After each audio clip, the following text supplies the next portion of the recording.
in the casa. Oklahoma where the winds come. Sweeping down the plain, twisters blow away your kingdom. Noise from the Sooner State, feel it in your eardrum. Way past the beginning and we are nowhere near done. My goodness, I'm nice with it. You can snap back, hold your hat, this how I'm fitting. Getting fueled up off your hate as if I need it. Why your takes on eating lighter, people say I did it. You didn't know? When I hit the road, dog cities hear me spitting flows. Meanwhile, on tracks, I'm really not your typical spiritual, lyrical miracle, you imbecile. Going harder than a tombstone. Here lies in a method that never saw his doom, though. Joints instrumentally fired by IQ, yo. Rocking like a Lucifer track, but what do you know? Forward and I can't go back. Oh, welcome all. This is Outsiders Green Country Soccer Podcast. My name is Mario. I'm with my good co-host David. David, how are you doing tonight? Good, buddy. Hey, you know what it is? It's the holiday season. Yes, it is. Are you ready for? I think you're already in the festive mood. Look at that nice crisp hoodie Christmas present from your amazing fiance. Why don't you give her some love for this amazing present that you got? I was gonna do it. I was gonna do it after the show if she stays awake. Now that we're recording a little bit later, but you got to put it right there at the top.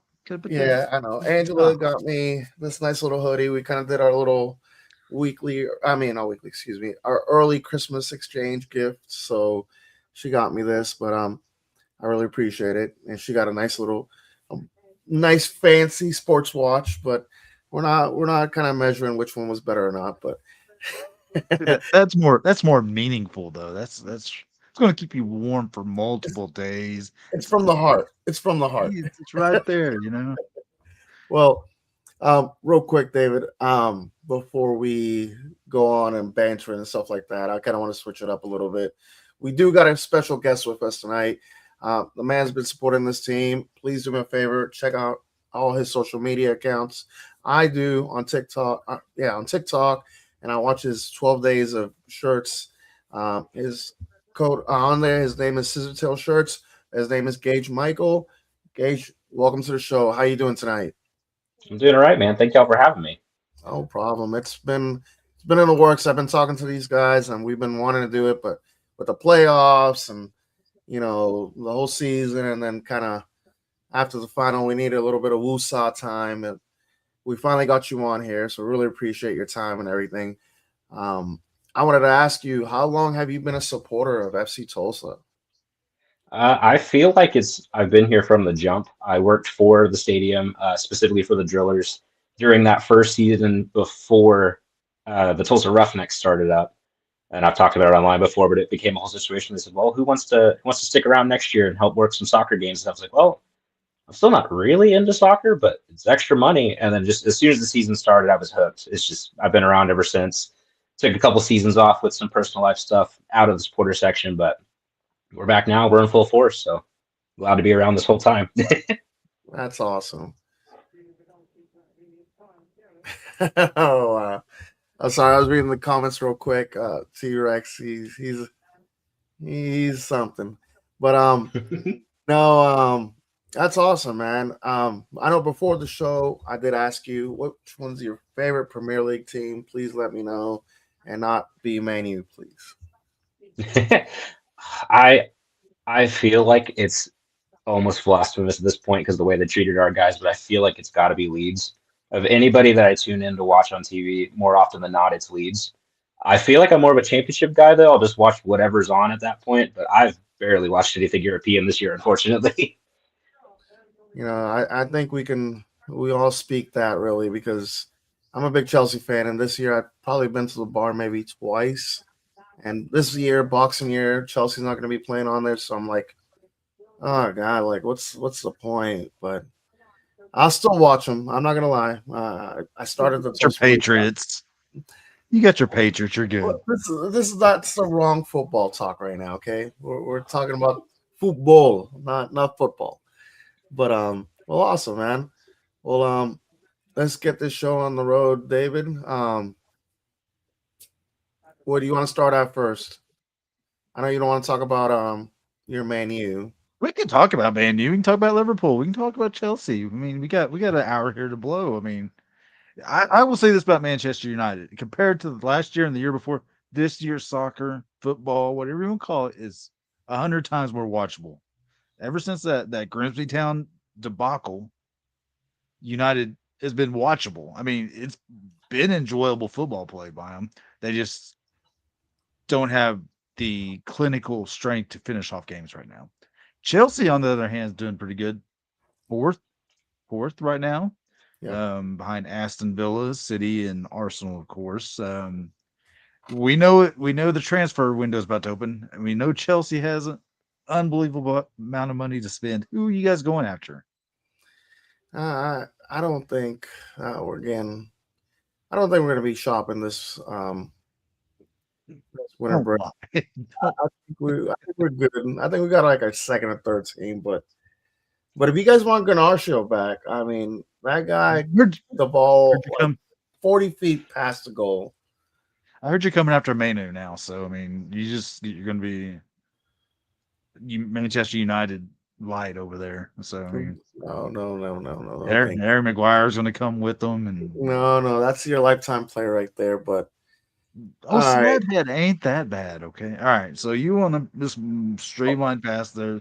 There's your banner for the night. That's the You just want to dive right into what we need to talk about. Let's go for it, man. The MLS championship. Oh God. Inter Miami. This year the script worked out for Inter Miami. So I mean, Gage, do you watch any MLS? I am a Seattle Sounders supporter, so I will 100% go with that Leagues Cup final 3-0. I'm just saying he got pocketed by our 19-year-old midfielder, so that's all I'll say about that. But so David's an Austin FC fan, and I was until like a couple till they did that U.S. Open Cup thing. I liked MLS. Then they pulled that U.S. Open Cup shit, and I was like, nah, I really haven't watched a whole lot of MLS. Kind of because I went behind the paywall, but the double paywall, I guess you should call it. But maybe I'll watch a couple games this year. Now it's gonna be outside that double paywall. You? What's up? You gonna watch any MLS this year? Man, I can't, and especially when I just found out my team. I've been a Revolution fan since the beginning when I grew up in Boston, Massachusetts, and I went to the first game that they ever played at, and now they're going to be going to Everett, Massachusetts. They're closer to Boston, but it's 20 minutes away. And I'm like, there's so many possibilities of putting that team anywhere close to even my old city of East Boston. You could put the team there, but no, I think I'm done. I'm one and done. And then finding out the Open Cup is a lot smaller. I think they're having like 16 teams playing it. It's like that's more than last year, isn't it? I thought it was a lot less than last year. But I could be wrong. Half of the I think it's because they're having like 16 like representatives as opposed to like the actual MLS teams, and then everybody else had the reserve sides, if I saw correctly. Yeah, I think that's correct. But yeah, we definitely got to talk about the Open Cup tonight. Well, you just want to dive right into it. I mean, go for it. Let's go for it. Well, we're in. Hey, we're in. That's about as good as I can say. I mean, there's nobody else close to us in. Corpus Christi's not in. San Antonio is. I think the closest team to us that's in is Little Rock Rangers, which that might be a fun little game. Any interest, Gage, Mariano, having Little Rock as our first game in the U.S. Open Cup? I'd absolutely be down for it. I mean, they had that if I remember right, they had a pretty big upset last year or the year before, if I remember correctly. Everything I've seen about them definitely would be, if we can get out there or they come to us, either way, I imagine they would travel well. So if we can draw them, that 100% be a matchup I'd be down for. So I know they have a pretty good rivalry with the Tulsa Athletic. I don't know if that would translate to us per se, but yeah. Mario, you down to have a Little Rock Rangers show up? Oh yeah, I know a lot of the Little Rock Blues, the Chelsea supporters group over there, and most of them are all supporters of Little Rock Rangers, and so it'd be fun to go out there or them come out here and just banter and have a good matchup. I remember when Drogba came to town, a little group of them came down here and they watched the match in our supporter section over there with La Union. That was pretty fun. So yeah, I would love to see them. I'm super bummed that Ozark United's not in here because I know that matchup between both of those is going to be an epic match to watch Ozark versus Little Rock. But yeah, it is what it is. But I can't wait to watch that match. Besides that, I think there's a team down in Houston, the ASC New Stars down in Houston, and maybe Union Omaha. That's the only near teams. Des Moines got a team in it. And then you got Colorado Colorado Springs Switchbacks, New Mexico United, El Paso, San Antonio. But man, it's just if you look at the map, someone posted a map of the US Open competitors on Reddit, and it's just where we're at, it's just a vast blanket of nothingness. It's just us. So it's definitely gonna be a travel day. Hopefully our first round is here. But more than likely probably a decent travel day for the US Open Cup. I think Mario, we talked a little bit about US Open Cup in the last podcast, but Gage, how do you feel about the US Open Cup? Do you like that it's an abbreviated US Open Cup this year? Do you think they should have maybe paused it for the World Cup? Because that was the whole thing. They shortened it because of the World Cup. How's your feelings on that? Yeah, I was talking with our good friend Soccer Zombie Tom Franklin about this. It doesn't feel like you can actually call it the Open Cup anymore if not everybody's in it. Because then it's not open to everyone. They're like shortening who can and can't be in. I haven't thought about the idea of possibly pausing it for a year, but honestly, that I would have almost preferred that over the concept of just trying to shorten it at least a little bit. But I also can see the other side of that versus like the same format that like some of the FA or the same reasoning that some like the FA Cup teams would go for. It's like for those small clubs that get a big club coming to town. Like again, speaking with Tom, Boff St. Louis is in for they're the first like actual amateur side from St. Louis that's been in I think like 3 or 4 decades or something like that. That if they are able to bring somebody to them, that's going to be a huge draw and a huge boost for them. So I can see both sides. I just agree that I can't call it an Open Cup anymore if not everybody's in my opinion. But me and Mariano had a discussion last podcast about the actual teams that got into the Open Cup. And I was pretty Mariano. He's a big in you earn your way into stuff, and I see his opinion on it. But seeing teams in the USL Championship that is pretty much in the USL Championship, you made the playoffs, you're in the US Open Cup. That was the drawing line. I think one team replaced North Carolina. I think it was Lexington replaced North Carolina FC. But seeing teams like Tampa Bay Rowdies, Indy 11, I believe, not make the Open Cup, and USL League One teams that didn't even make their playoffs make the Open Cup. How do you feel about the higher division teams getting left out for lower division teams that didn't make their playoffs either? yeah, I was listening in on a little bit of that last week. I see both sides of that. I feel like we do still need at least the representation from League One clubs. That's the only thing that I would be like devil's advocate about. Well, if it's gonna be shortened, I can understand the cutting teams from divisions if this is the way it has to exist.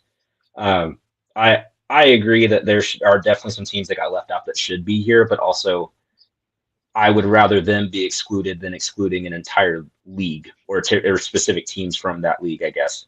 But until we get like League One on even standing in terms of numbers with the championship, unfortunately, I think that's just something we're gonna have to deal with. But I don't know what the answer to that is, but let's see what happens in the future, I guess. If they keep growing like they are.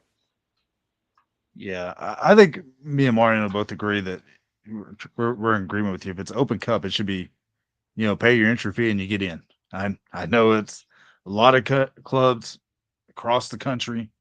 Pay your fee to get in, and you make it a true open cup. But I don't know. It's just this year's going to be a little bit strange. I think everybody's going to have World Cup fever. Do you think the World Cup fever is going to increase attendance this year? I would hope so. I know looking at the schedule, I don't know if I'm not mistaken, there's not a ton of overlap with the actual competition happening when the World Cup is here, but I would hope that at least drums up that interest of like people in their local community wanting to go out and watch their team or whatnot. But I don't know.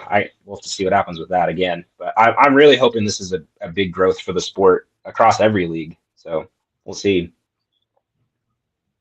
Mario, any more feelings on the Open Cup? Nothing on the Open Cup, but I do want to talk about the World Cup. Go ahead. I just hope the Crafts of FC Tulsa, and they use this as a way to get more fans engaged with the team. I remember when it was in 2015 when I think it was it 2015? I'm not certain. We had the World Cup. We kind of had the American Outlaws out there. We were banging drums and stuff like that, and having the stadium. And this also depends on the drillers as well, for them to allow to have watch parties at the stadium and stuff like that.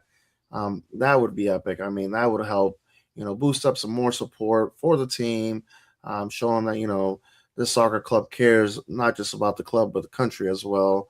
I know it's very diverse with the team and players and stuff like that, but most of us should be supporting the United States and stuff like that. And this would be a great way to kind of transition from the United States men's national team to FC Tulsa to get more fans out there. And we know we could fit 9,500 fans out there. So the more the merrier, right? Would it be suitable to maybe do watch parties at Ascension? The only reason I was saying more One Oak is because they got that big screen out there, and we can watch matches a little bit from the ground, from the floor, have the soccer stadium, have that out there, have the goals and stuff like that, and have people sitting out there on the ground to watch a game. That would be great. But that's just my opinion. You said the key word though, Tulsa Drillers. That's key word there is. Yeah. We'll see. Be lovely to have our own stadium somewhere, wouldn't it? Yeah, something downtownish. Yeah, we control the dates and this and that. Yeah, that would be lovely. All right.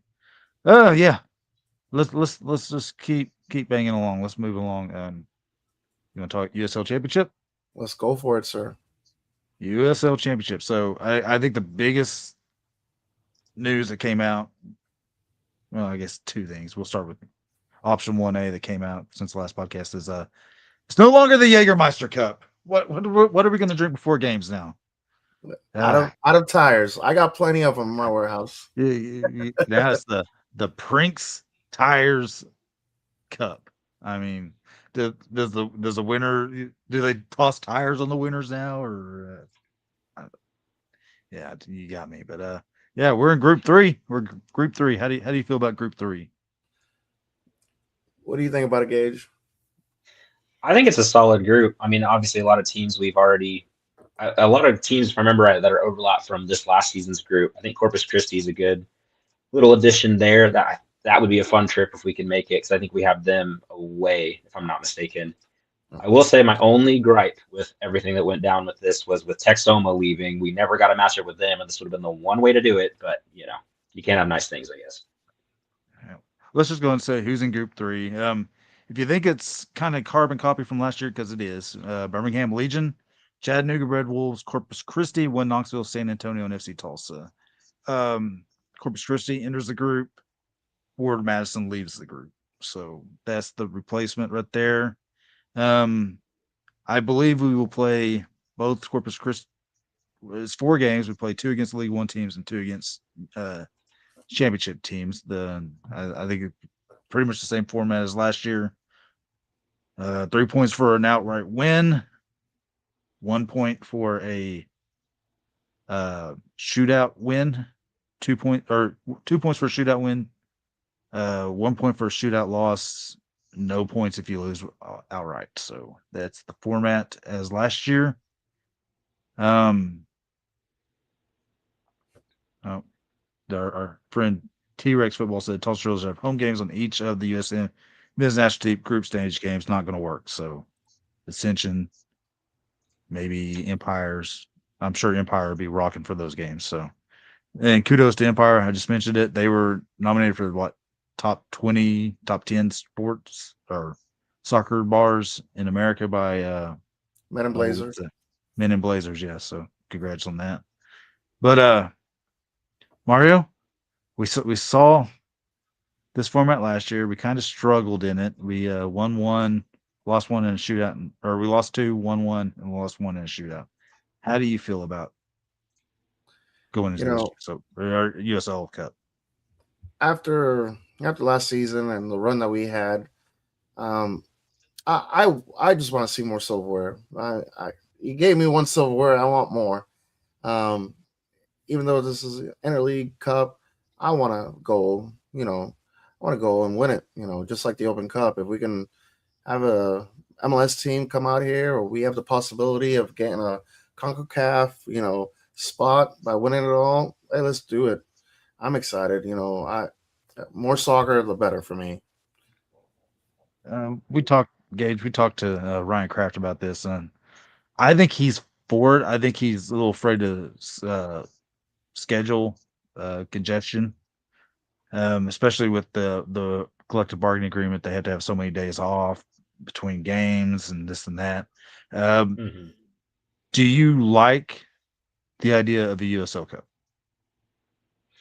Yeah, I would. I think it's an interesting competition that definitely creates some matchups that we normally wouldn't see, that we wouldn't also normally get in Open Cup as well. I would almost wish for, and again, it comes down to schedule congestion. I would almost wish that more teams make the knockout round at the end, because it's 8 make it through out of how many, and so you had teams that, similar to kind of like, not to bring up Leagues Cup, but similar situations to like where it was such a shortened format that you had teams that won every game and still didn't make it through just because they didn't have a higher goal differential than other teams or whatnot.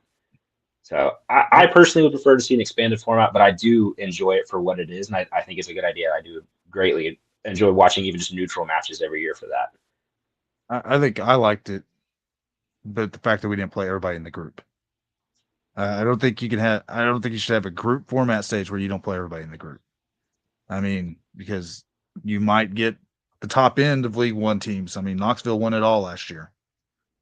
Corpus Christi's an unknown. You might get Chattanooga Red Wolves and Corpus Christi and not have to play the best team in Knoxville if Knoxville returns to form. Just like we were tops in the West, Birmingham was down below. Who was San Antonio had a solid team. I feel like if you're gonna have groups, play everybody. Otherwise, do the first round, do a home and away, and then knock out from there on out. That's how I would want it. Mario, you like the group stages, or would you just like straight knockout? I don't. I like it. I like the concept of it, but to be honest, let's just make a March Madness out of it. Just make it the playoff set. Have this team play this team and just run it the whole entire time. I mean, it would destroy the whole, schedule congestion BS. We can just go straight to that. Have all these teams that earn it. Yet again, I'm going to repeat this word from last time: merit-based system, where teams that earn it, that are in the top of their league, are able to play in this. See who's the best of the best. Mix them up. Put a League One team against a championship team, and then hopefully down the road, when we have a Premier League, same thing. Not have them in the second or third round.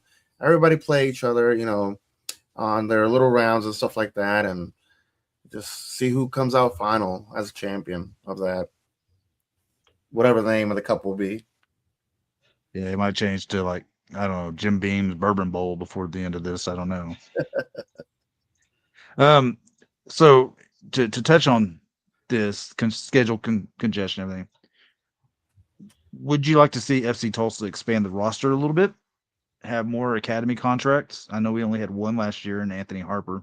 Previous years we had 2 or 3, or maybe us as a team as a whole field a. And I've seen a couple of teams do this so far this year. Louisville's one, Pittsburgh's just one. Field a USL League 2 team, just to have more roster capabilities for the schedule congestion.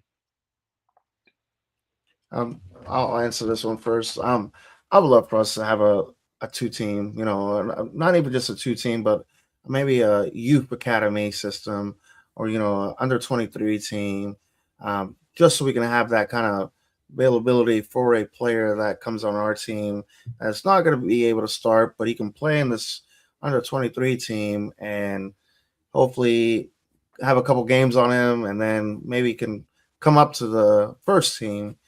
But like everything, it all goes down to for cash and stuff like that. And I know the team is smartly using their money, but having a 2-team, getting a stadium hopefully here soon, it all costs money. So we got to deal with what we have, I guess, for right now. But if it was up to me and money wasn't an option, yeah, I would love to see a USL League 2 team, on there, or even an academy team. I know we have that combination with Blitz and all that, but we need to have some product, 1 year down, I would love to see some up and coming players play for FC Tulsa or even have a chance or even sit on the bench like we had a couple of years ago.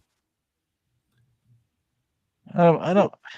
I think really the only cost would be travel and costs. Am I right, Gage? I mean, most of these USL League 2 contracts are semi-pro amateur contracts, correct? Yeah, I definitely think the travel cost would be the only concern, but I also that's like similar to kind of what we just saw Texoma do, which I mean that was a whole other situation with their city kind of forcing them out, it felt like. But it, being able to get into a league where the travel costs are a little bit easier, I think would be a help for us for sure. And I'm in agreement. I think it would be great for us in the long run also to be able to have local products for the fan buy-in as well of hey, this guy literally went to high school here, now he's on the team, support him. I think that would definitely help more fan buy-in than we already have, I feel. But I would agree as long as it's not a financial detriment to the club, but I don't think it would be. If it's not a huge financial detriment, I'd absolutely would love to see it happen. I really hope that is something that happens in the future for sure. Well, and I think another good aspect for it would be if you take teams like Orange County and maybe even take a Louisville FC who have developed players through their youth system and brought up to. Let's take Josh Jones from Louisville this year. First year he was brought up through their academies and everything, and first year in he's a defensive player of the year nominee, all league player. Just developing that through their youth system where it is a cost effective way of getting extra players. I mean, we're benefiting from that with Owen Dom playing for us for last couple of years. I just think would be an all around good thing for the team just to have. Maybe we can look at players. I mean, in actual game situations. I know we've had academy players, but we have never really got to look at them in game situations. I mean, they might just get to see them in practice, but we don't get to see them in the actual game situations. So. I don't know, Mario. I just don't want to do that whole Tulsa Athletics situation that we had, that we put all our youngsters in there and got beat that match. But other than that, I want them to see some action. I want to see them play in actual matches that matter, not just these little off matches and stuff like that. So USL League 2 or, this cup, Sprintex, whatever it's called. Let them play on that, Well, we want to move on from the USL Cup talk. The other big news that was announced in the last couple of weeks is the schedule's out. Fellas, we got a schedule already. The divisions, they look a little bit the same for us. I think it's exactly the same. Lexington's still in the West. I don't know how they still have Lexington in the West when you have, I believe, Indy, Louisville, and maybe Birmingham are all closer to the West than Lexington. You got 3 teams, but in the East, you lose North Carolina FC, but you add Jacksonville and Brooklyn FC. I am absolutely 100% shocked Brooklyn FC is playing. I don't know. Did you guys feel like Brooklyn was going to be in 2026? They're one of those clubs I genuinely didn't know if they'd ever see the field based off everything I've seen surrounding them. Watching some Super League stuff, obviously they've got a good women's product on the field, but it's like for a while I thought that was all they had. So glad to see them out here and actually getting proved wrong in that regard, because it's always good to have more teams, but you're just hoping they can actually sustain it. So Yes. I Mario, feel the same way about Brooklyn FC. To be honest, with the New York Cosmos coming to town and stuff like that, even though they're going to be playing in New Jersey, I was like, how are they going to have that kind of competition with them? Because a lot of New York fans are big Cosmos fans from back in the days. I mean, growing up in the East Coast, all I can remember is people talking about the Cosmos from back in the days, and then seeing the NASL 2.0 Cosmos come out and stuff like that, and they had a big following as well back then too. But I'm glad Brooklyn needs a team.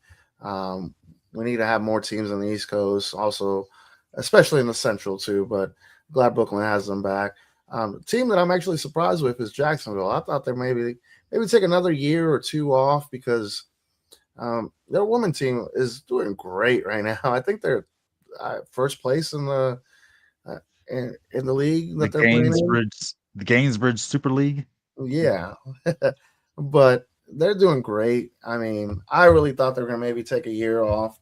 I think they might have been rushing it, but we'll see in the ending. They've already got players signed. They got 2. Literally. That's more new players than we've announced. I mean, we've just signed and re-signed. Oh, here we go. Here we go. We'll talk about that, but yeah. FC Tulsa 2026 schedule. We have 4 games in March. The first one's going to be on the road against Sacramento Republic, a retooled Sacramento Republic. No Russell Cicerone this year. No Pirano. No Pirano, no Christian Pirano. Jack Gurr returns. They've got some good players coming in to replace them. But how do you guys feel about opening against Sacramento Republic? Me personally, I'm glad. Let's get it done. Let's rip the bandage. Let's just play the best team. One of the best teams from the Western Conference. I think they ended up third or fourth, second. Oh, excuse me. Second, and I'm ready to play them. I want to see how we face up against them. I know we always kind of play them in like the middle or maybe ending of the year and stuff like that, but I want to go ahead and get them squared out. We played them towards the beginning of last year too. Was it last year? Or I was thinking maybe the year before that. Yeah. But yeah, I just want to go ahead and play against them, get a W. I don't want to get a draw over there. I want to beat them at home. We're the Western Conference champions. I want to keep that title up. Is it weird that the Western Conference champions began on the road?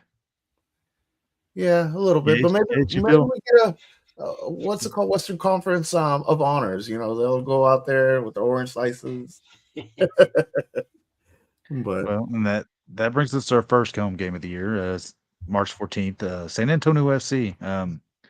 And from all looks about it, San Antonio is reloading that midfield. They brought in Mikey Maldonado from North Carolina. They brought Christian Pirano over from Sacramento. Yeah. Guys, San Antonio is not going to be a cakewalk, I believe, this year. Gage, how do you feel about the San Antonio team coming in for the home opener, maybe a trophy celebration? Yeah, I definitely, from everything the vibes I'm getting from them, I'll admit I'm not super tactically sound when it comes to like team analysis, but from everything I've seen from them so far, it definitely seems optimistic from the fans of theirs I've talked to and whatnot. I think for us, that's incredible to have of 4 of our first 5 at home for sure. And if that ends up being, really, really like high scoring or just an absolute shootout of a match, I think that's only going to do wonders for us in terms of keeping people in and getting them invested. It's like, hey, it's going to be a fun time. Come out and watch, especially if, opening matchups like that for sure. But Mario, I know you're really good friends with our pal Harry down there. How's he look? How's he feeling about this San Antonio? It depends. Like if you would have asked him 2 weeks ago, he would have been optimistic about it. I know their signings that they did. They're really surprised. They're actually surprised that they re-signed Alexis Sahi. I think they re-signed our old attacker. What's his name? Pacheco, and a couple other players that they re-signed that they're like scratching their head. But after them signing Pirano and a couple other players, they're more optimistic about it. But we'll see. I'm like I said about Sacramento. I just want to go ahead and rip the bandage and play the best at first and see how we phase up against them and show if we can still kind of hold down the West again. I mean, their midfield is loaded. You already had Jorge Hernandez returning, Jorge Hernandez. You got Nicky Hernandez returning. You got Pirano. You got I just said his name. Okay, man, that's Mario. Help me. Who else is returning the midfield? I'm sorry. I'm looking at the schedule real quick right now. I just said his name. He's slipping. Mikey Maldonado from North Carolina. They add Akeem Ward in from Colorado Springs. They're loading up on talent. I mean, Reese Buckmaster's coming back. Shannon Gomez, Mitchell Tainer, Alex Cornali. They're loading back up. I haven't seen like a Santiago Patino's coming back to be their lead forward. I haven't seen other forward additions. I'm kind of interested to see who they're going to add in as a forward addition. And then if you move on down the schedule a bit, our first actual USL Brinks Cup game is going to be against One Knoxville SC on April 25th. We lost to them in a shootout last year. They won USL League 1 this year, but they're losing a big player in their goalkeeper, Sean Lewis, who went to Tormenta FC. I don't know if Knoxville is going to be able to recreate the magic they had last year, so I want to see us avenge that loss. You feel the same way? Yeah, I would agree. Everything I've seen from even just seeing that initial, like, thank you for your service announcement of the players leaving, I was like, that felt like a lot of people for a team coming off a championship. Yep. I think Stuart Ritchie signed for Sacramento, who was one of their leading defenders. They did lose a whole bunch of players. Mario, the first game of the official game of the USL championship season is going to be Lexington against Louisville. That Kentucky Derby, I forgot what they call it, but just excited if we get to see on-field action this year. Are you ready for it? Are you still? I'm ready. I mean, let's go kick the ball outside right now. I'm ready. It's summertime weather already. Let's just go ahead and play. All right. Well, let's go ahead and move on from that to my other. You know me, Mario. One of my favorite things this year is transaction season. Who is winning in your mind? Who's winning transaction season right now? I'm gonna because we've talked prior to this. Mm-hmm. I think Lexington is the team that you're probably circling in right now, and I think Aaron Malloy 6-figure deal buyout clause from Charleston. That opened the eyes up a little bit. Gage, how do you feel about Aaron Malloy leaving the comfort of Ben Pierman and going to Lexington? Lexingtonville. Yeah. Wow. Yeah, that's a huge get for them. I know towards the end of last season, obviously it kind of fell short at the end, but it really felt like they were kind of turning a corner and started turning around a little bit with the roster they already had and just bringing in reinforcements on top of that. I can't lie. I'm feeling the way right now that I felt about them beginning of last season a little bit. I'm a little worried based off what we're seeing from them so far. I think another club that I feel like is really winning the offseason right now feels like Tampa Bay Rowdies. Yeah. Like that. Most of the signings I've seen from them have been insane. The one that stuck out to me recently was Austin Pack I imagine he's probably going to be the backup, but even still, that's a really experienced shot stopper with League One experience. I don't know how well that'll translate to championship for sure, but that especially was like, okay, we're loading up with that level of talent for backups. I think we're doing well there too. From what I've seen from Tampa Bay, I'll agree with you on Tampa Bay. They're loading up, but they're top end heavy. A lot of forwards being signed. And one name in particular that was just recently announced that I was kind of shocked on was MD Myers coming over from Charleston. Legit amazing goal scorer. He came from NYCFC 2 program, same as Taylor Calhira. But he went from a loaded forward situation in Charleston where he was maybe second fiddle behind Cal Jennings. And now he's going into another loaded forward situation in Tampa Bay. I was kind of shocked on that. Mario, you shocked that he would leave that kind of situation and basically step into the same situation in Tampa Bay? No, I am. When I saw that, I was like, man, they're already loaded pretty good over there. I would have expected him to be honest. I was surprised he didn't go to like the switchback. I really thought he would have been fit a lot better there. He could have been a good striker with that stadium and the field over there. I think he would have played well over there. But yeah, Tampa's they're trying to rebuild. They don't want to. After getting that new ownership, I guess they just want to get some more star fire and some bench players as well. But we'll see. I mean, if you see they're going to run maybe MD Myers up top, maybe Russell Cicerone coming off the left wing. Yeah. And kind of that formation, they could be really potent. But we've seen a lot in the USL Championship. You might bring in a loaded front line, and they might not click. They might not score. But yeah, my big. You guys named two very, very good teams that have improved a lot in the offseason. I'm going to throw out another name, Oakland Roots. I think the Oakland Roots have, from top end down, their head coach bringing in Ryan Martin over from Loudoun United. He's basically creating Loudoun West. He's got Keegan Tingy coming over to play defense. He's got Florian Velo coming over. He's been a curse to us in the last few years. He's been bringing Tommy McCabe, former Tulsa player, bringing over there to run the defensive midfield, who is just a motor in the defensive midfield area. You couple that with bringing back Danny Trejo, Kai Green, Neville Hackshaw. It's going to be really interesting to see who else they bring in to play under Ryan Martin, who's well respected in the league. You guys thoughts on maybe Oakland? Yeah, I would agree there for sure. Just obviously, the coup of bringing over how many people from Loudoun, but I think for sure, I mean, you already have that chemistry if those guys have already played together. On top of if you can get them to click with what they already have existing, for sure, I can see them for sure being scary and definitely pushing. No, I feel the same way. I feel the same way. I want to see it work. I don't think it's going to start from the beginning, but I think down middle of the season, it's going to start clicking, and they're a team to watch out for. And maybe another team out the East we'll watch for is Indy 11, bringing in Finals MVP Eric Dick to man goal. They've cleared house a little bit of some of the older forward attacking players, and they're starting to rebuild that too. So watch out for Indy 11. Maybe a team that's kind of disappointed in the offseason so far. I mean, I think an obvious answer has to be Charleston. I think only because it feels like they're finally embracing. It feels like, obviously you don't want to say the word, but it feels like a rebuild. It really feels like they're kind of blowing it up a bit, letting these guys go.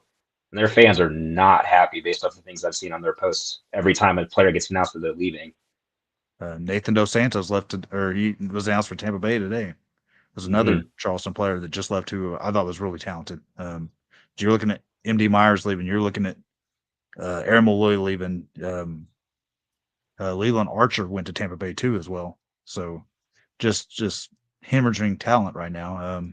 Mario, team I think is going to be hurting this year is Loudoun. You've seen the Exodus leave out. Ryan Martin out. Zach Ryan retires. How do you feel about maybe Loudoun being kind of a letdown this year? One thing that I kind of realized about Loudoun for the past couple of years, don't count them out, man. They'll find a way, man. They don't have bathrooms. They'll find a way. I mean, Loudon is a team that you just gotta watch out for, man. I always say, oh man, they're gonna do horrible, they're gonna do bad, and they'll just get 2 or 3 players in, and they'll be up there in the playoffs. So I'm just gonna wait until midseason to kind of put a little note on them. Yeah, but that might be the Ryan Martin thing, though. You never know. Could be. Las Vegas is building pretty well. I don't know if I like the age that they're bringing in. To me, it always felt like the USL Championship, you have to have a good mix of youth, good young talent on your team to succeed. How do you guys feel about the Las Vegas build so far? I definitely agree with what you're saying for sure about you need the experience of the guys in the locker room that are like the older, have the vet experience, but also the younger guys, which I feel like is a good thing that we have going here in Tulsa for sure. And if they're going real top heavy in terms of age too, what happens when you lose all those guys and you don't have the guys behind to build up and take into their spot for sure. I agree. I agree with that sentiment as well. One team that I kind of want to hear more stuff about. I actually went to their team website and stuff like that, but it starts with an M, Monterey Bay. I'm like, I think I bought a season ticket. I didn't get half my money back. No, I'm kidding. Yeah, they might not make that. They might not make that promise again. They better not. They better not. That was bad. So let's see. I think the other big USL Championship news was coming out of Pittsburgh. Bob Lilly gone. Bob Lilly's gone. We don't know what happened. Don't know if we'll ever know what happened. Rob Vincent has been named the full-time head coach now. Good pickup for Pittsburgh guys. I think that's great. I mean, even obviously it felt like still playing a pretty similar system to what they already were. So it kind of just felt like, all right, we're stepping in the interim, let's just keep it going. But I mean, the way they were playing under him was solid. I mean, we saw it in person, unfortunately, but I'll be curious to see if they can keep that going next year, or if he tries to implement some new systems or anything like that. But I think for sure that was a really solid, just we have him here, keep him. Why not? I think big time they're not bringing back Augie Williams. Luke Biassi's already in Pittsburgh or in Phoenix. Haven't seen anything about Robbie Mertz or Danny Griffin yet. A lot of the younger players they're bringing back. Mario, Pittsburgh. Do you think Lily Ball is going to continue in Pittsburgh? I think it's going to have some modifications on it. I think they're still going to be playing really defensive, and that's what saved their rear here in Tulsa. Mm-hmm. But I think they're going to go and try to switch it up a little bit, be more attacking, but it's still going to be grounded. You know, they're going to have 3 or 4 back there, and defense line. But I don't know. Without their goalie, without Dick, I think they're going to struggle. That man was their backbone back there. So we'll see how they do. Gage, still no word on Sean Suber. I would like to see him in Tulsa. How about you? I 100% would agree if we could pull it off. I know our backline. I was telling Kyle from Grassroots POV about this. If he's listening, shout out. He's a great dude. But I feels like we're really loading up our backline right now. But if we can find space for him, I would love to have him here for sure. I did go ahead and look it up just to make sure, because I thought I had seen this. Danny Griffin did re-sign 2 year the club option for 28.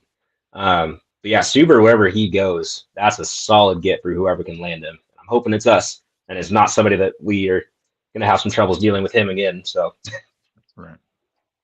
Mario, you want to transition to FC Tulsa? Talk about our illustrious roster we're building. Yes. Go ahead. All right. So I think last time we talked, Lamar Batista, Delence Pierre, Taylor Calhira, and Jamie Weber was announced. Since then, and Boubacar Diallo was announced. But since then, we've announced Lucas Stauffer coming back, Gio Coley, and Khalil Ahmedkar. So that brings our roster to right now in defensively, we got AB Sissoko. We got Delence Pierre, Lucas Stauffer, Lamar Batista, and AB Sissoko coming back. Taylor Calhira, man in the front line, and Boubacar Diallo, Jamie Weber, Khalil Ahmedkar, and Gio Coley in the midfield / attacking mid roles. I'm going to touch Sean Suber. Put Suber in the back three with Batista and Sissoko. Let Stoffer push up right wing. I think he would fit in great with our back line. We've seen Delancey in the playoffs move to the defensive midfielder role, which he seemed to hammer down pretty good. And if he has to, he can draw back, play that back line too. So I think an addition like a Suber would make great sense for FC Tulsa. You guys? Yeah, fully agreed. Same here. But, let's talk about Lucas Stoffer. First off, he became team captain towards the end of the season when Johan was hurt and AB got hurt. Bring back Lucas Stoffer for a wing back, right back position. You guys like it? Big fan of that. Absolutely. Oh, I think last week I was trying to say his name and I don't know what was going on, but yeah, I really like him. I mean, he can run up and down. A lot of teams try to pick on him because of his height, but he actually showed up, played great. I mean, defensively and also his runs on the sideline. I mean, it's just he's a complete package back there, and I'm excited to have him back on the team. Moving on to the Khalil El-Medkar, bringing him back. I personally like it. He was our first announced new signing last year. I think it was even before the playoffs were over last year. Khalil El-Medkar was already signed for us and announced. I love Khalil El-Medkar. Even if he comes off the bench, if he starts, he seems to be very, very productive. Very good with the ball in tight spaces. He can go down the wing. He can play through the middle. Do you guys like the El-Medkar resigning? Absolutely.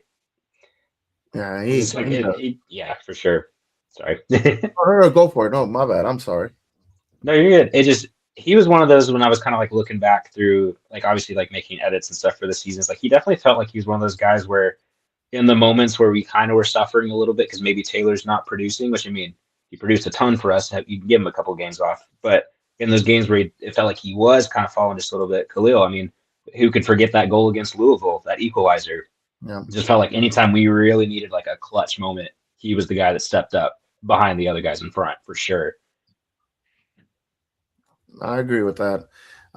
Especially, I was thinking about that Louisville match, and he came out. He didn't pull out like Stephon did in the ending of the season, stuff like that. But when we needed him in the middle, and I just think he need a little bit more chemistry with the team. I think he would have been scoring multiple more goals than he has this past season. But I'm excited for him to be back on the team. All right. Another new signing or re-signing, Gio Coley. I felt like he was our workhorse last year. He was working a pivot with Jamie Weber, or he was working a pivot with Marcus Serrato. I think he was a box-to-box midfielder for us, and I really think he was our workhorse, and I love bringing back Gio Coley. You guys? Yeah, 100%. Well, it's also like he's definitely a testament to if we can keep him around for a long time, that idea of having the experience but also having the youth. Because I mean, he's still 25, not that much experience as a pro quite yet, other than obviously coming up through the Perth Glory Academy and everything. But he definitely seems like he loves it here. If we can keep him long term, absolutely, we should do that for sure. Mario, Gio Coley. I think I spoke highly of him all last season, so I'm glad that he's back. I want to see some more goals. I think one thing that I was missing in the playoffs, I was expecting for him to be more, tactical, but he was playing a little bit more defensive in the ending. But great player. Glad to see him back on the team. I'd like to see more assists from him. I'm kind of opposite. We got goal scorers in Khalil and Taylor right now, but I'd like to see in Jamie. I'd like to see more assists between Jamie and Gio. That's my feeling. The other announcement that we didn't talk about last time was AB Sissoko coming back. He got hurt towards the end, but he was our captain for most of the season between him and Johan and Lucas Stoffer. He made a couple mistakes in the back line during the season, but I think the plays that he did make made it far more than the mistakes he gave up. Big, tall guy. He's yet relatively young as well. He's 25, 26. Big guy. I mean, you pair him with Lamar Batista in that back line, you're not going to win on set pieces. They're not going to lose many balls in through the air, and for our set pieces, they're going to win in the air too, especially free kicks, corners, etc. You guys like AB coming back? That being one of the signings we made last year, obviously I mentioned earlier, I'm a Seattle Sounders fan, so I've been watching him for a while between the Sounders and the Defiance. That after he went to Memphis, and for us to get him, I have been and will always be a huge fan of us getting him here. And I agree, he's 25, he's already playing that well with the youth. Obviously, if there's mistakes, for sure, but I also agree that's like with the set pieces, especially we can get him up front, we can get some good service on those taller guys in the box. I see him scoring maybe 1 or 2 this year. Who knows? Hopefully, we'll see. Oh, David, like I told you in the preseason, when I watched them play last season, it was amazing. Him and Batista playing in the back. I mean, we could just have those two play back defense, and we can attack. We don't have to worry about defense all day. Those two guys, yes, Sissoko had made a couple of mistakes last season, but the stuff that he does contribute on the team, like headers, offensive or defensive, and the possibility of him scoring goals. I would love to see more of that, but he's a stalwart. Unfortunately, he got hurt last season, but hopefully this year will be a little bit more healthier and help out the team more. Yeah, I'm gonna throw out a couple of names. That's all that's been brought in. I'm gonna throw out a couple of names that I would like to see us pick up, and they're both from Phoenix Rising. To go along with the height of Lamar and AB is Noble Okello. He played for Phoenix last year. He's 6'5", defensive midfielder. Could you imagine adding that height with those two? That would be we set pieces. We'd be dominant. Noble, he had a great year with Phoenix last year, but the other one is Mo Traore. He got injured a little bit this year for Phoenix, both backline players. He was with that championship Phoenix squad. I think he would be, if we were looking for additional defensive pieces, I would love to see maybe an addition like that. Do you guys have any like dark horse players that are free agents right now that you would like to see maybe come into FC Tulsa? Go ahead, Gage. I'll be honest, I don't have many that I can think of off the top of my head, because in my head right now it's been we've been spoiled for being able to bring in so many people, as well as I was talking about this with both Tom and Kyle about knowing Caleb Sewell, and it seems the connections he has, we could be getting signings from anywhere. So I imagine it's probably going to be people we don't even know exist yet. And if we do, I mean, fair enough, get us on the scouting department, but yeah, I'm all for it, no matter where they come from. So I feel the same way. I mean, who would ever thought when you saw Ian being added in the team and what he's done this past season? I mean, that was amazing.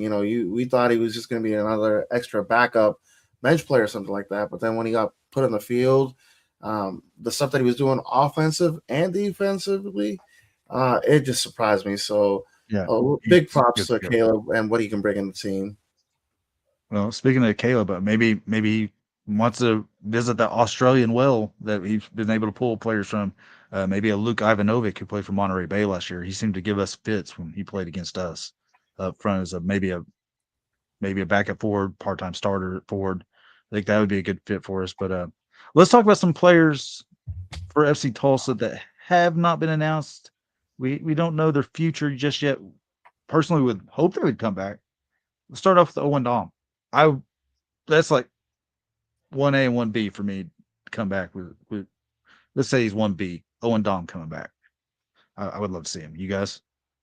Absolutely. I agree. He's definitely similar to how Lucas was playing towards the end there. It feels like they were just those spark plugs down the wings of like, if we just need to get something going. I mean, even the game winner against Colorado Springs, he's the one that won the free kick that got us set up for that goal. Just going down the wing, always giving people fits. I absolutely, if we can get him, it needs to happen. I agree. Did he get hurt in the playoffs? Is that why he didn't get started a lot?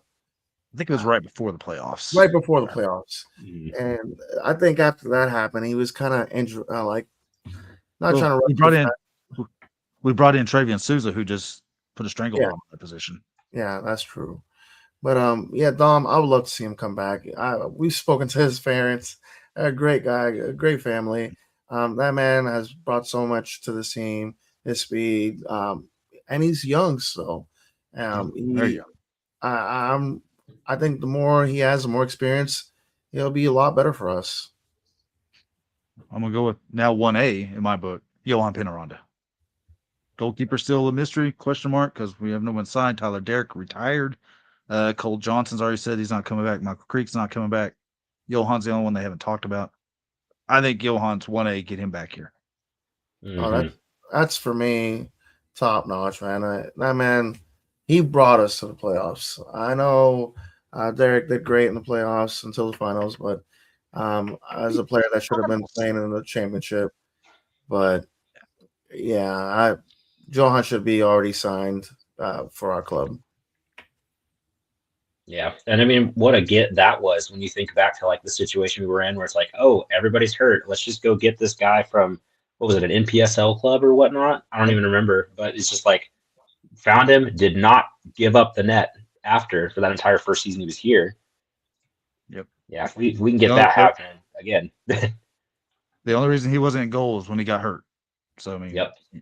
I think Johan, we should get him back. I'm not even gonna say he's a secondary option to go get. But Harvey St. Clair, been here for 2 years, been a stalwart on the team. He seems to always be healthy and playing for us. I know Mario loves him for the Chelsea connection, but I would like to see Harvey come back. I mean, these are all guys I would love to see back in this lineup. Yeah, You I already agreed go ahead. for sure. Go ahead. Yeah, I would agree with having him come back for sure because just he definitely felt like underrated, obviously, because defense doesn't get the flowers that offense does. But he definitely felt like he was almost like a Stefan Lukic of the back line, where you can just get him thrown in there and he's immediately getting in on challenges, flying up the wing, doing what we need to do down the last stretches of matches when the other side's tired. So, Yep. Well, you just brought the next man up, Stefan Lukic. Hopefully he doesn't retire. I know he's pretty embedded in the Tulsa area with youth coaching. Um, if he doesn't retire to focus on that, Lukic, I think he's a great off the bench threat. You guys? yeah. The only thing that I've seen someone bring up would be if he would want to go get starting minutes back in the USL, like in League One or something. But with everything I've heard him say on, I mean, even on record on like CBS Sports Golazo, talk about how much he loves Tulsa and how much he enjoys what's going here. I don't see him leaving. I honestly think he would end up retiring before leaving here at this point. Yeah. I agree. I know he's doing a lot. I forget the name of the club that he's coaching in, but I know it's in Bartlesville, I want to say, but he's doing a really good job with them. I keep watching all his videos that he's doing for the girls team that he's coaching up there and some other youth teams. But yeah, Stefan should be coming back. I mean, he brought the heart. I mean, anytime he got on the field, especially in that championship game, how many fans just got so pumped up when he got in? Because he just brought that energy, and he also some of his flicks and plays. I loved it. I mean, I know you guys probably do too, but that energy that he brought to the game and the chance for him to score a game-winning goal, he should be back in the team. Yeah, I think right behind Johan Penaranda, he's probably number 2 fan favorite.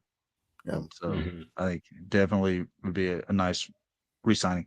I think the only other players that we've not heard anything else about is Marcus Serrato. I like Marcus. I thought he was a really good CDM for us. He got hurt late in the season. He's a little undersized, and he's a little bit on the older. He was probably one of our older players on the team. But I really like Marcus. If we didn't have any other options, I'm not saying that he is last choice, but if he's healthy, bring him back. Yeah, and I felt like as we got towards the end there, it definitely got more of we lived and we died by the cross, but it definitely felt like when he's in there, he had the creative play that was able to break stuff down the middle. That I won't say we lost completely once he went out injured, but it was definitely apparent we weren't trying to force that as much as just trying to get it to the wing and swing it in. You saw when Delence Pierre came back into to fill in that center defensive role. He was more defensive, but I think that helped us during the playoffs a little bit. Mario, your thoughts on maybe Marcus Serrato coming back? No, the one thing that I thought we were going to lose is once he got hurt, the set piece. That man can. He was really good at set pieces, and thank God for Jamie Weber and also Stephon because they kept some good bangers for us too. But I miss those set pieces from Serrato. He's also dangerous on that. That experience that he has, that he kind of shown the other players, the other midfielders, kind of helped that a lot as well. I would love for him to come back as well. Yeah, I'm going to talk about 3 players that are not coming back. Sadly, first one is he was one of my favorites on the team, but after he got injured a little bit, it seemed like he lost a step in that left center back role. Patrick Seagrass not coming back. I like Patty Siegs. He was one of my favorite players on the team, but he got lower body injuries, and it seemed like he just lost a step or two, and he's definitely not coming back this year, which is sad. The other one, Arthur Rogers. I know there's a lot of people here wanted him to come back, but I'm going to play devil's advocate on the Arthur Rogers situation. I'll let you guys talk about Arthur because I know everybody's a big Arthur Rogers fan. He missed half of each season the 2 years he was here. He couldn't stay healthy and be on the field. When he was out there, he was an all USL type player. You guys feelings on Arthur Rogers not coming back? I agree with the end of that when he was out there. And it's one of those where it's like you have to be cutthroat in this sport, unfortunately. But I mean, even when he came back after his injury his first season here, and if I'm looking at this correctly, he didn't go more than 40 minutes a match after coming back, which I mean, you're coming off an injury that is to be expected, but we have the options right now. And frankly, we just didn't have to force it. So best of luck. Hope he ends up somewhere, but just didn't have a spot for him anymore. Mario? I agree with both of you guys. I hate. It's sad to see him go. That man did so much for the club while he was playing. I mean, he fan gave favorite too. A big fan favorite. My youngest son's favorite player, to be honest, and mine too. He's a good player, but it's just once you have that injury bug and you not just have it one season but two, teams and coaches are going to start looking at that and not wanting, unfortunately, even though us Tolsons, we would love for him to be able to come back to the team. And the third one I'm going to talk about, he's already signed with another team. Mario's going to black out his screen for this because he said Alex Dalu, returning to the Michigan area. He played Gold Star FC up there. Nisa Love up there. He's signed with Detroit City FC. Alex seemed to really step into his role this year for us as an attacking, maybe right side player. You guys, how do you feel about Alex moving on to Detroit City? I think that's a good situation for him for sure. Gets to go back home. That's a club that definitely seems like, I wouldn't say they're rebuilding or doing anything crazy. Definitely a retool. I think he is in a position to succeed there. So good for us, and good for us, that he did his time with us and he was as great of a player as he was for us. But I think this is going to be an opportunity for him to really shine. So I definitely am going to be tuning in for a few of their matches to watch him for sure. Well, David, go ahead. This is emotional time. This is my emotional time. Alex Dalu actually was one of my favorite players. He was that's our little Mounting Mouse right there, man. He was the Energizer Bunny. Anytime you got him off the field, I know last year, David, you kept saying he's a great bench player because once you put him in there, he's just going to keep going and going and going. But man, it sucks to see him leave, man. That's one player that I think he didn't fulfill his potential here in Tulsa. I think he could have scored multiple goals. I think he had plenty of chances, but a little too short for it. And I'm not talking about his height. I'm talking about the chances that he had. Great player. Detroit, you guys got a good player, a really good player, and we're going to miss him here in Tulsa. Yes, we are. And I'm going to talk about one other player that re-signed. Maybe not for us, but it benefits us. Chris Jakes coming back to New Mexico United. That's that's a lovely signing for us because yeah, how many goals do we have on Chris Shakes this year? 9, 9, 10, 9, 9 goals from Chris I think Shakes. 9. So yeah, thank New Mexico for bringing back Shaky back there. All right, fellas, you got any more FC Tulsa banter / talk that you want to talk about FC Tulsa? I'm good. I'm just waiting to see what we pull in on the attack with loading up that or keeping that many in the defense. That has me very hopeful that we're going to see some pretty major attacking signings coming. So that's what I'm hoping for. But who knows? I'm hoping that maybe Caleb will find one of those Taylor Calhera next pro type signings that just won't be able to break into that MLS lineup and come here. I mean, we've seen New York City FC produce, Taylor Calhera, MD Myers, Jonathan Jimenez played for Hartford last year. He didn't really light it up for Hartford, but maybe something like that coming in. So, there's plenty of still attacking power out there, and there's an Augustine Williams still sitting out there. There's Cal Jennings still sitting out there. Haji Berry still sitting out there.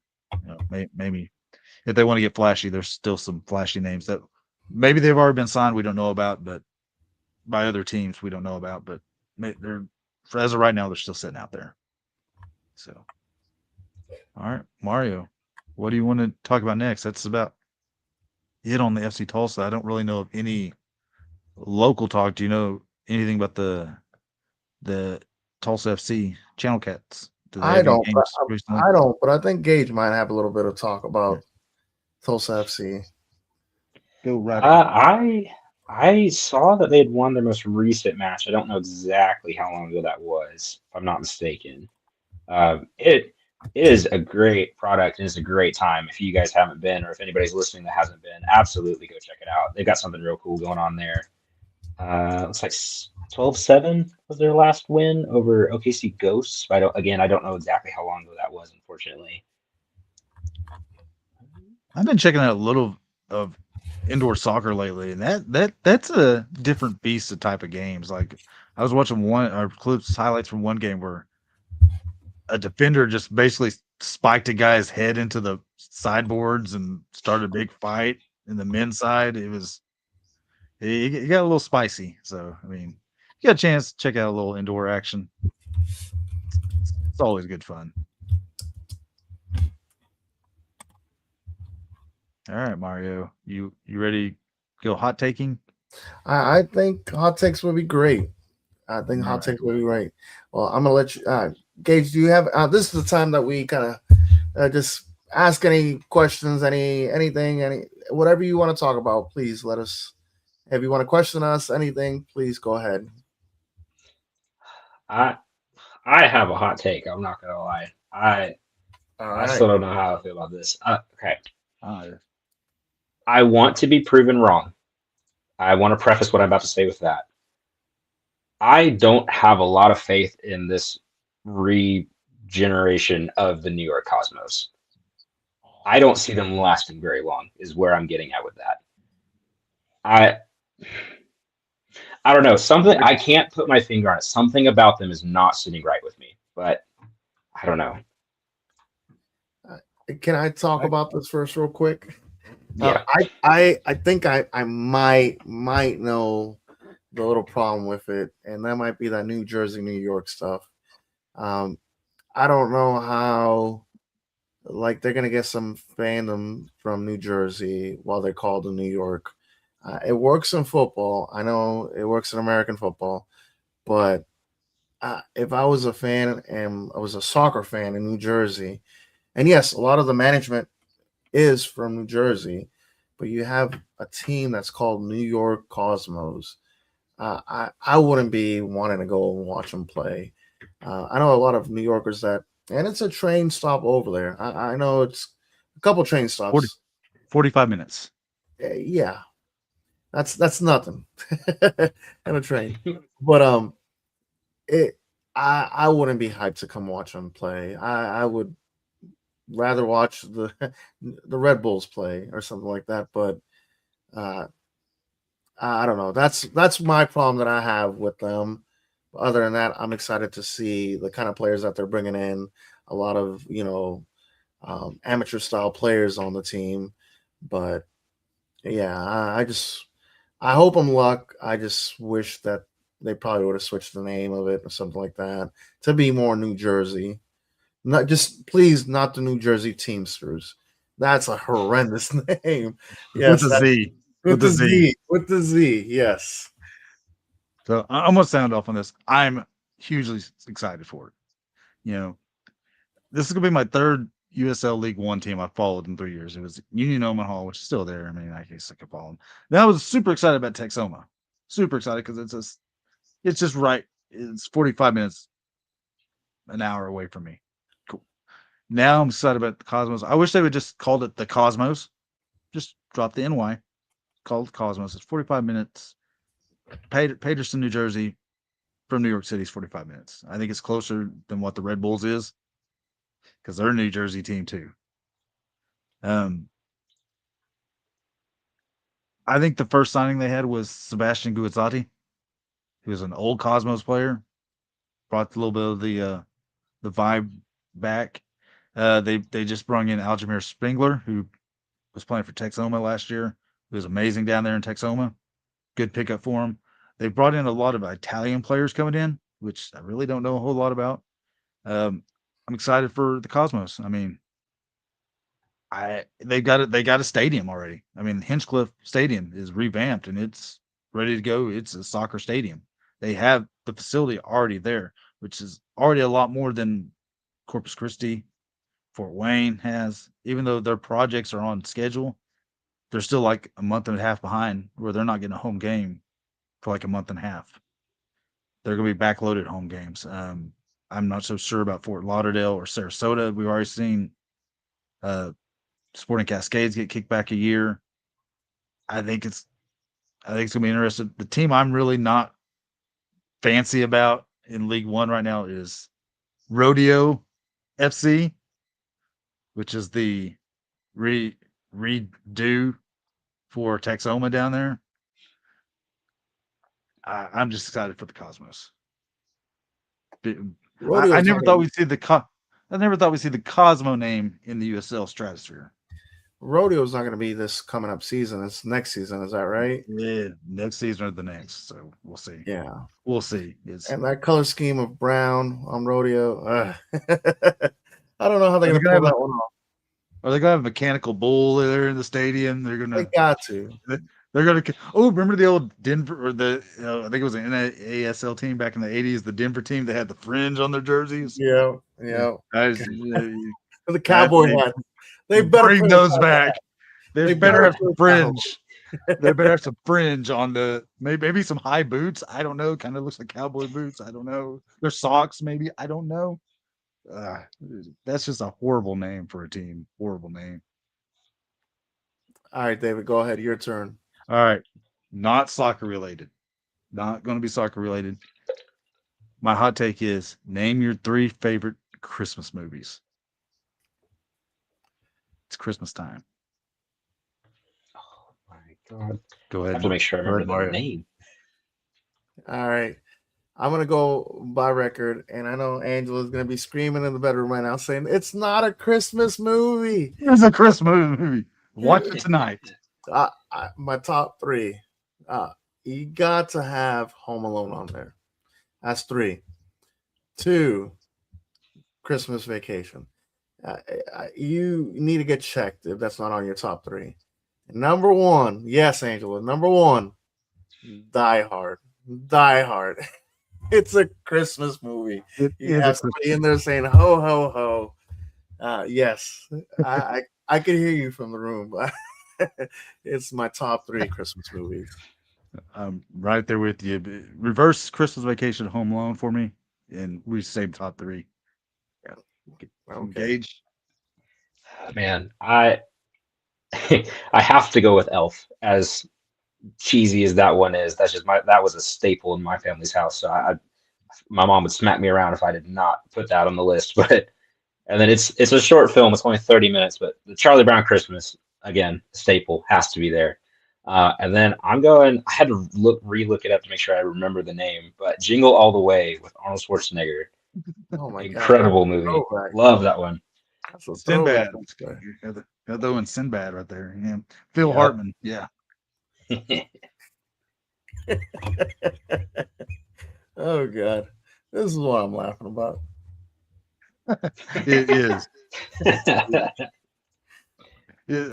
Hard. Yeah, Hard is not a Christmas movie. That's definitely not a Christmas movie, Andrew. Uh-oh.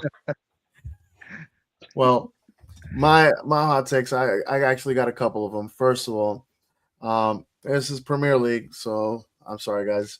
Which team is going to be eliminated from the Premier League? Will it be Wolves with their only 2 points out of the season, or will it be finally West Ham being dropped to the Championship?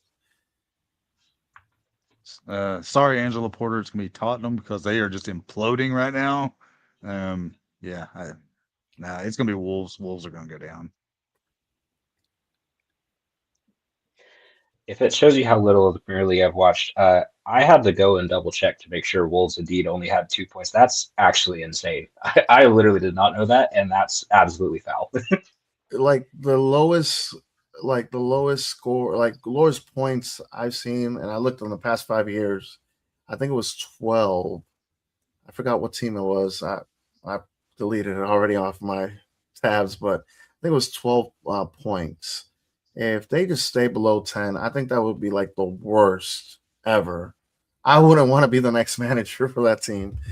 But man, I don't think I remember the last time West Ham actually got put in the championship. So wouldn't be sad to see him go, but as a Chelsea fan, of course, but I don't want to see no more bubbles. But all right, that's my first question. My second question that I wanted to ask you guys, from the players that have not been signed up yet off the team from last season, who is your number one? I want him back immediately. I think I said earlier, it's 1A, 1B. It's Owen Dom and Johan Pineranda. Yeah, I would agree with both of those, but also Travian Sousa, again, as a Sounders fan, having that connection as well is very exciting. We brought him in, but also like, if he can come back, that'd be great. Because I imagine part of it was, I'm huffing the copium of, it was just the fact that his loan expired, and so technically we had to let him go back, and now he's a free agent because Sounders declined his option. Right. But like, we can get him, it'd be great. If not, there's really not a bad option if we can get at least 2 of those 3 back, hopefully. So who knows? Didn't we have that kind of situation with Owen Dom as well? We kind of let him go back to Louisville, and then he came back to Tulsa. So Yeah. hopefully that Sousa does come back to us as well. I think Elliot Goldthorpe falls in that situation too. Yeah. Yeah. Mm-hmm. Well, my third and final question for you guys. You didn't answer your own question. I'm not answering this. Oh. Not answering. He's still saying Alex Delu. Maybe we can buy out his contract. That man needs to come back. Baby, come Just a back. buyout clause. Mario's already searching for buyout clause. He's like, I could buy 4 more season tickets if I need to. Come on. Maybe I can move some more. Maybe I can do some extra shifts and pay you that buyout clause for Tulsa. No. I don't know about that one, but but I'll answer my own questions though. But Johan Top, we need to have him back. I mean, he was the heart and soul of the team. Always super friendly with us supporters. You know, even when he got signed for that 30-day contract, we were big on him then, and we're still big on him now. So Johan's my number one. Everybody else is good too. My third, before I forget it, third question: with these teams from the League One leaving, the Eugene, Cascadia, Eugene, whatever that's called, and then there was a second team from League One that left recently as well. I mean, that was supposed to be in the league, but didn't. Yeah, Port St. Lucie. Port St. Lucie. Yeah. Mm-hmm. If you guys had to pick a third team that you guys would think that would just drop out, who would it be and why? For me, it's got to be Westchester. I don't watch enough of the league to have an idea of kind of what's going on out that way. But the fact that like, I feel like I'm pretty plugged in mostly in the kit space, but also just like watching different as much as I can. I feel like I see literally nothing about them. And that may just be a me thing. That could be a completely ignorant take, but I feel like of any club in League One, they're the ones that I'm like, I know literally the least about because I don't see anything about them. Can I say mine? It is purely. I don't want them to drop out per se. I want them to move. And it's Chattanooga Red Wolves. I want them to move to Park City, Utah. They've already got a USL2 team out in Park City. The same owner owns both clubs. They move. We sweet talk Chattanooga FC to come into that market. I think they would be Chattanooga. I mean, that would solve that situation. Get Park City or get Chattanooga Red Wolves to move out to Park City. It gives it threefold. It gives up that Chattanooga market for Chattanooga FC. 2, it puts a team in that Utah market, which we have no team in that market. Gives another League One team out west to maybe strengthen that with Sporting Cascade when they come in next year, with Spokane, Velocity, and the Boise team. Gives you 4 teams in that market right there where it will ease travel for them as well.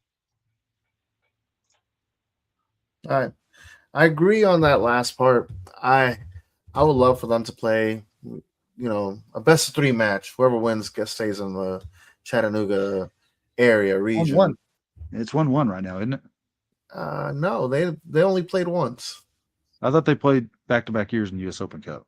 No, Chattanooga won the first year. This was the last time. This is the first time they ever played. That was it. Yeah. Because I watched that and I heard I heard everything from that one. But yeah, they play a best of 3 series. Whoever wins stays in the USL. Whoever loses goes to the MLS, whatever next, whatever. But I'm a merit-based kind of guy, and I don't want Chattanooga to win it just because they were here first. With that same concept, Tulsa Athletics should be here first. I mean, whoever can do the better. Yeah, Chattanooga FC might get more fans. Chattanooga Red Wolves have the better stadium. I mean, my hope they merge and they become one team. That'd be great. Finley Stadium's not a bad stadium. It's okay for a football stadium, but we play in a baseball one, so I can't complain. Yeah, so. All right, my last one, and this goes to Gage. I gotta ask you, from all your jerseys, I have to know which one is your all-time favorite jersey. Oh my God, we're doing this. Oh, I'm Lord. putting you on the spot, man. I've been wanting to hear which one's your favorite one, and it does not have to be biased FC Tulsa, but you. That's fair.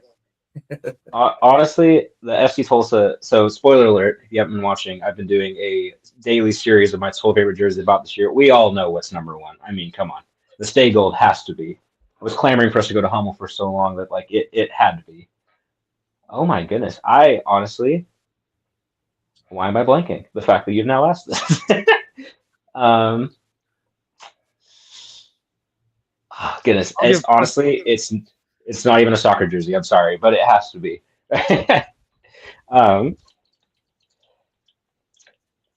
girlfriend picked me this up years ago. Oh my God! As a Ducks fan, yeah, good old Finnish Flash. The year we won the cup, all that good stuff. Nice. It's not soccer, but it has to be. I'm sorry. Oh, you're good. I said, what's your number one jersey? I didn't give it just soccer or anything like that. All right, David, I'll ask you, what's your favorite soccer jersey? The Scissortail kit from a few years ago. Hands down. You got me a pretty sweet United kit, Mario. And I have a really nice. Let's not say that in public, okay? I have a really nice. I have a real nice LA Aztec kit too, a Georgia Best kit that I love. But I will say the Scissortail kit that we did a couple years ago I love that one. All right. Go ahead and say your kit, Mario. Anybody knows me already knows this answer. I can't wear it no more, but I still have it. It's a Chelsea 96 Umbro jersey. Chelsea Umbro jersey that I still have, still in my closet. I gave it to my oldest. He can't wear it no more. He's 6'1". I'm 5'10". He definitely can't wear it.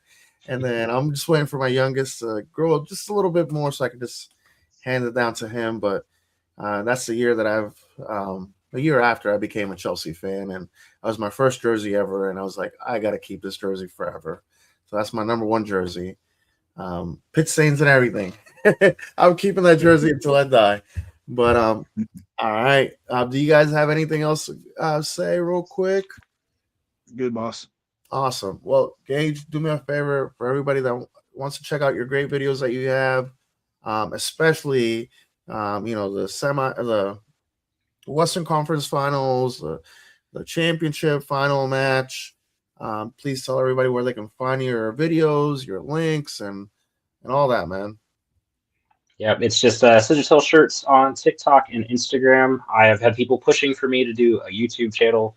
I may do that in the future. We'll see. Hoping to do more matchday vlog content this next year. I just went all in on the jersey stuff this year up until the playoffs, but for sure, those are the two places you can find me.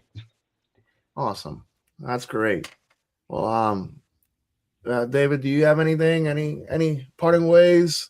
This probably might be the last video that we have for 2025. So, except if we have another one, but it's going to be probably close. But unless we get some major signings, yeah, multiple signings for that one.